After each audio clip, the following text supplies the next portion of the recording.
feel nauseous, believe me. Never had a lot of shit come easy. Had to work hard, struggle just to be me. Had to rise up just so they could see me. Did what I had to do just to feed me. And what was left over I put towards my dreaming. But the only thing in life that has meaning are the things you gotta work for, believe me. Take into your hands a plan. Your own hands can land your own brand. And damn, I feel like no one takes accountability. They want the credibility, convincingly unwilling to put in the hours it takes to get some power. Don't be f***ing sour. Take a cold shower. Scream until you're louder. Work until you're prouder. And f*** all the doubters, they're just your downers. I swear to God they all let me down. I always fought just to wear the crown. I'm off at these fucking clowns who were all taught they deserve an ounce. It's only worth it if you work for it. It's only worth it if you work for it. I won't stop till they hear me now. I won't stop till I wear the crown.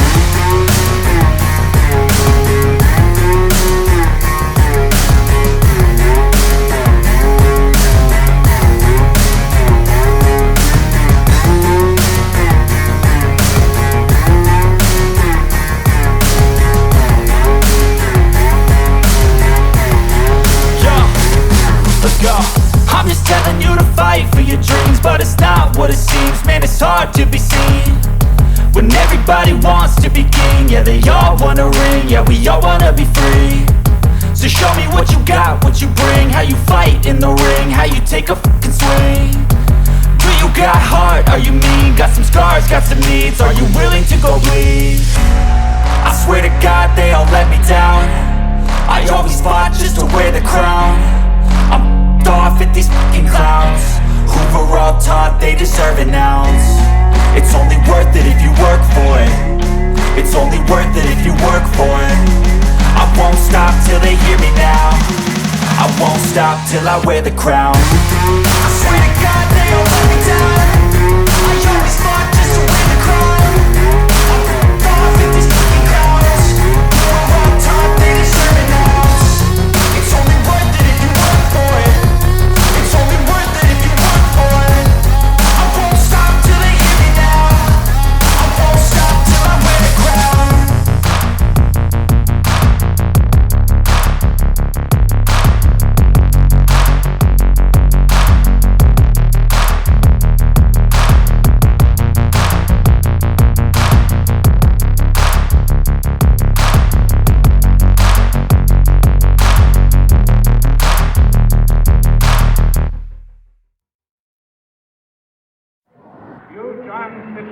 Kennedy, do solemnly swear.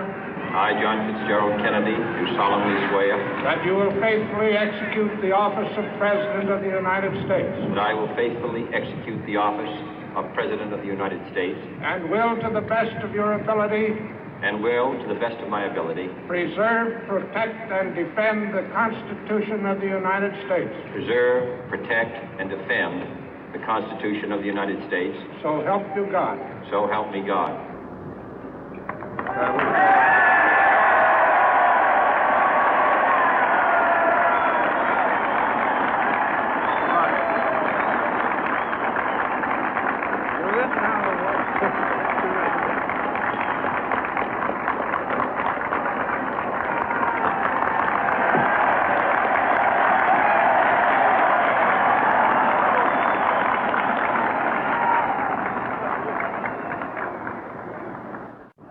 Vice President Johnson, Mr. Speaker, Mr. Chief Justice, President Eisenhower, Vice President Nixon, President Truman, Reverend clergy, fellow citizens. We observe today not a victory of party, but a celebration of freedom, symbolizing an end as well as a beginning, signifying renewal as well as change. For I have sworn before you and Almighty God the same solemn oath our forebears prescribed nearly a century and 3/4 ago. The world is very different now, For man holds in his mortal hands the power to abolish all forms of human poverty and all forms of human life. And yet the same revolutionary beliefs for which our forebears fought are still at issue around the globe. The belief that the rights of man come not from the generosity of the state, but from the hand of God. We dare not forget today that we are the heirs of that first revolution. Let the word go forth from this time and place to friend and foe alike that the torch has been passed to a new generation of Americans born in this century, tempered by war, disciplined by a hard and bitter peace, proud of our ancient heritage, and unwilling to witness or permit the slow undoing of those human rights to which this nation has always been committed and to which we are committed today at home and around the world.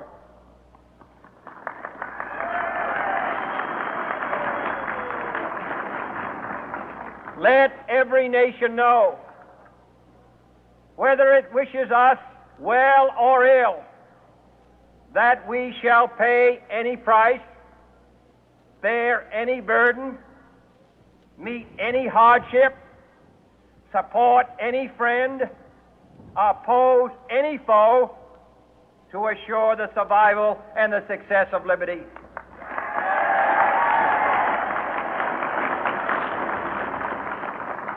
This much we pledge and more.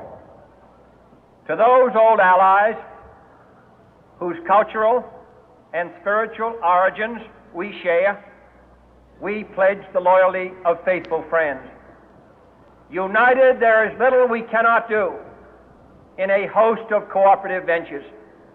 Divided, there is little we can do, for we dare not meet a powerful challenge at odds and split asunder. To those new states whom we welcome to the ranks of the free, we pledge our word that one form of colonial control shall not have passed away merely to be replaced by a far more iron tyranny. We shall not always expect to find them supporting our view, but we shall always hope to find them strongly supporting their own freedom, and to remember that in the past, those who foolishly sought power by riding the back of the tiger ended up inside.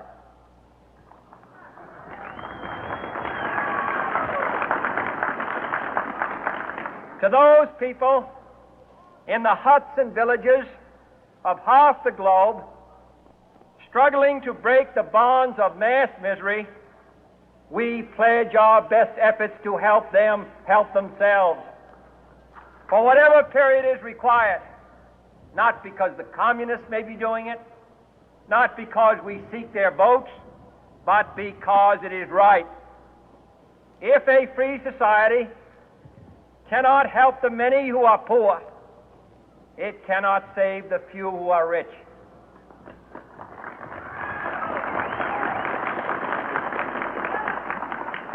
To our sister republics south of our border, we offer a special pledge to convert our good words into good deeds, in a new alliance for progress, to assist free men and free governments in casting off the chains of poverty. But this peaceful revolution of hope cannot become the prey of hostile powers. Let all our neighbors know that we shall join with them to oppose aggression or subversion anywhere in the Americas.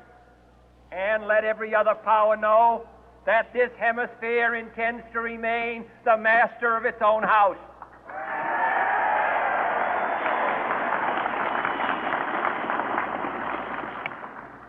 To that world assembly of sovereign states, the United Nations, our last best hope, in an age where the instruments of war have far outpaced the instruments of peace, we renew our pledge of support to prevent it from becoming merely a forum for invective, to strengthen its shield of the new and the weak, and to enlarge the area in which its writ may run.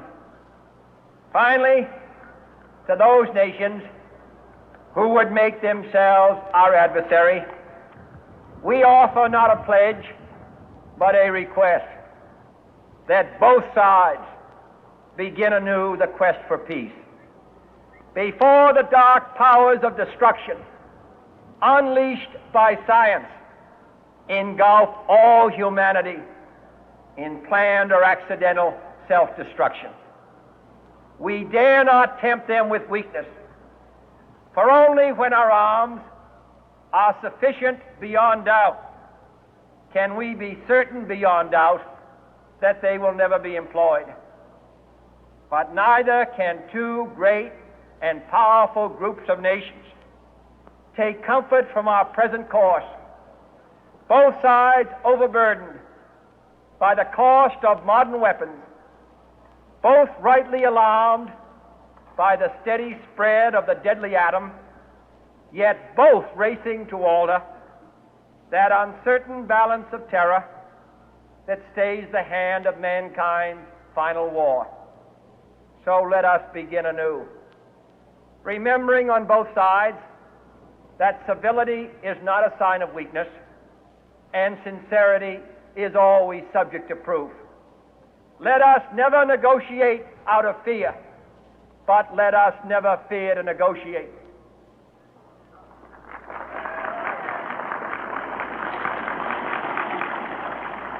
Let both sides explore what problems unite us, instead of belaboring those problems which divide us. Let both sides, for the first time, formulate serious and precise proposals for the inspection and control of arms, and bring the absolute power to destroy other nations under the absolute control of all nations.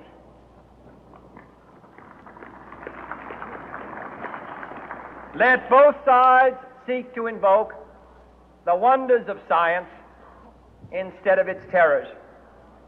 Together, let us explore the stars, conquer the deserts, eradicate disease, tap the ocean depths, and encourage the arts and commerce. Let both sides unite to heed in all corners of the earth the command of Isaiah to undo the heavy burden and let the oppressed go free. And if a beachhead of cooperation may push back the jungle of suspicion, let both sides join in creating a new endeavor, not a new balance of power, but a new world of law, where the strong are just and the weak secure and the peace preserved. All this will not be finished in the first 100 days, nor will it be finished in the first 1,000 days, nor in the life of this administration, nor even perhaps in our lifetime on this planet. But let us begin.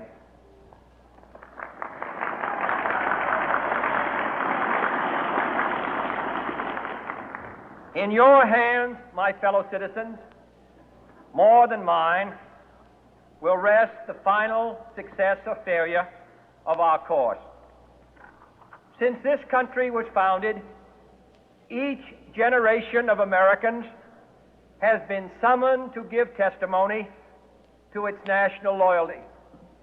The graves of young Americans who answered the call to service surround the globe.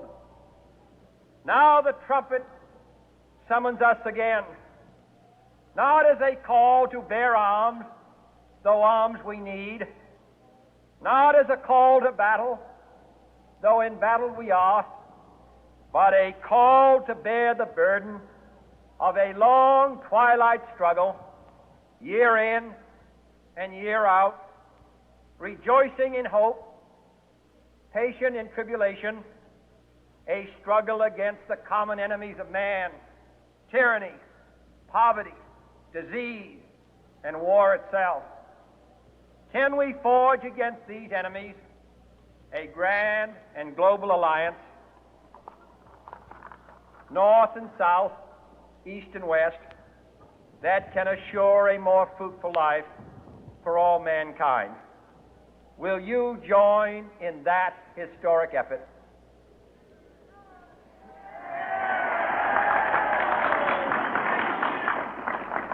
In the long history of the world, only a few generations have been granted the role of defending freedom in its hour of maximum danger. I do not shrink from this responsibility. I welcome it.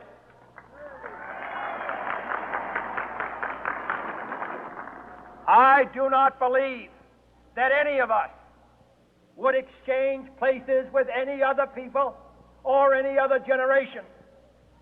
The energy, the faith, the devotion which we bring to this endeavor will light our country and all who serve it. And the glow from that fire can truly light the world. And so, my fellow Americans, ask not what your country can do for you. Ask what you can do for your country.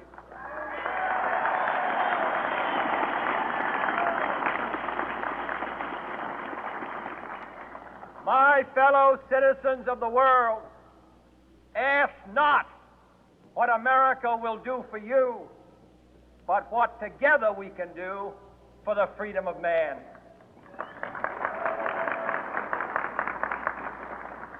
Finally, whether you are citizens of America or citizens of the world, ask of us here the same high standards of strength and sacrifice which we ask of you.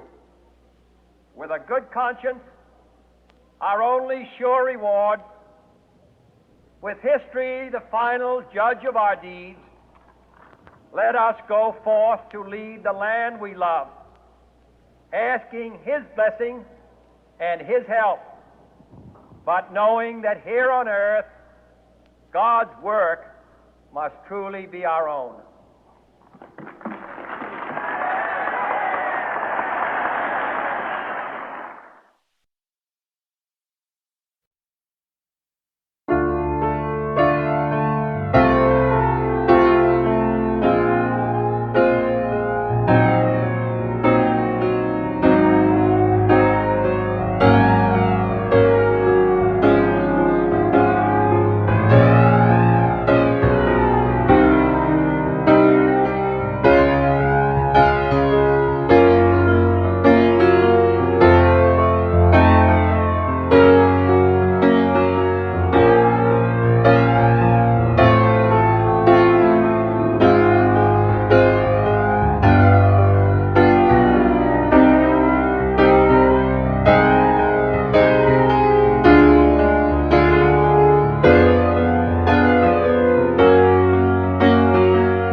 you.